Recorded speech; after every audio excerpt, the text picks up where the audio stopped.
सोहनपुर गांव में रामलाल नाम का एक लकड़हारा रहता था। वो अपनी जीविका चलाने के लिए गांव के पास के ही जंगल से रोज लकड़ियां चुनता और उन्हें बेचकर कुछ पैसे कमा लेता था। इसी तरह उसका गुजारा चल रहा था। कुछ दिनों के बाद रामलाल की शादी हो गई। उसकी पत्नी बड़ी खर्चीली थी, इसलिए अब उतनी लकड़ियों को बेचकर घर चलाना मुश्किल हो गया था। ऊपर से रामलाल की पत्नी कभी नए कपड़े खरीदने के लिए तो कभी किसी दूसरी चीज़ों के लिए रामलाल से बार बार पैसे मांगती थी। अगर पैसे न मिलें तो रूठ जाती। रामलाल अपनी पत्नी से बहुत प्यार करता था, इसलिए उसकी नाराज़गी वो बर्दाश्त नहीं कर पाता था।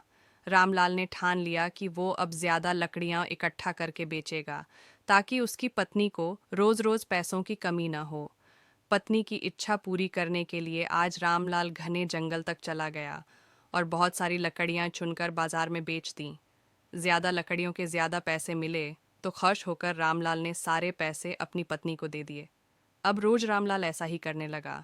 देखते ही देखते उसके मन में लालच इतना बढ़ गया कि उसने धीरे धीरे पेड़ काटना भी शुरू कर दिया।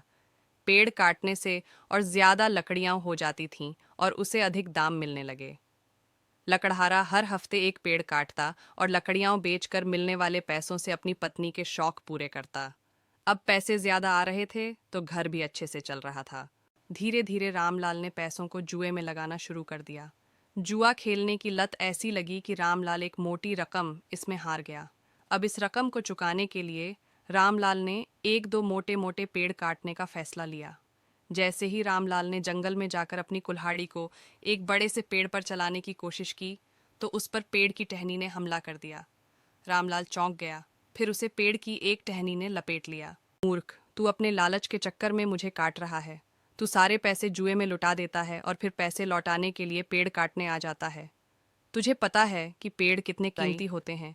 हमारे अंदर भी जान बसती है और हम तुम इंसानों को जीने के लिए हवा, धूप में छाया और भूख को शांत करने के लिए फल देते हैं। लेकिन तू अपने स्वार्थ के लिए हमें ही काट रहा है। आज तू रुक, यही कुल्हाड़ी मैं अब तेरे ऊपर चलाऊंगी। पेड़ की टहनी कुल्हाड़ी से रामलाल पर वार करने ही वाली थी कि वह गिड़गिड़ाने लगा। उसने माफ़ी मांगते हुए कहा, मुझसे गलती हुई है, लेकिन मुझे सुधरने का एक मौका दो। अगर आप मुझे मार दोगे तो मेरी पत्नी का क्या होगा? वो अकेली पड़ जाएगी। आज से मैं किसी पेड़ को नहीं काटूंगा, ये प्रण लेता हूँ। यह सब सुनकर पेड़ को रामलाल के ऊपर दया आ गई। उसने रामलाल को छोड़ दिया। छूटते ही रामलाल भागकर अपने घर गया और पैसों के लालच में न आने का संकल्प ले लिया। कहानी से सीख, लालच में आकर पर्यावरण के साथ खिलवाड़ नहीं करना चाहिए। हमें ऑक्सीजन पेड़ से ही मिलती है। इन्हें काटकर हम खुद अपने जीवन में संकट को ला रहे हैं।